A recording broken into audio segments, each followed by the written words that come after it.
le conseil que je puis me permettre de donner au président Macron, va voir le général au Mali, va voir le général au Niger, va voir le général au Burkina Faso.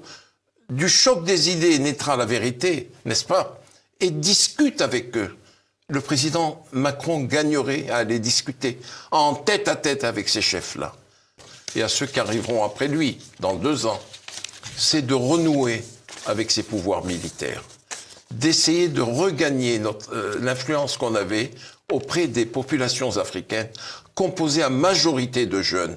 Il faut s'adapter, monsieur Bill, au mouvement général du monde. Aujourd'hui, nous vivons en pleine mondialisation. Et dans le cœur des Africains, même s'ils nous font des reproches, nous sommes beaucoup plus proches dans leur cœur que des Turcs, que des Indiens, que des Chinois, que des Russes, que des Américains ou autres. La France, elle est présente quelque part. Et d'abord, en quelle langue ils s'expriment? Dans la nôtre, en français. Il n'y a pas d'interprète entre Macron et les chefs d'État africains. Vous voyez, si Sarkozy était au pouvoir, en France, faisons du virtuel. Je lui dirais, Nicolas, prends ton avion comme tu l'as fait pour la Géorgie, quand tu es allé voir Poutine, va voir le général au Mali, va voir le général au Niger, va voir le général au Burkina Faso.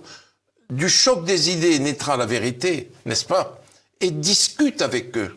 Le président Macron gagnerait à aller discuter en tête-à-tête avec ces chefs-là, à égalité, voyez.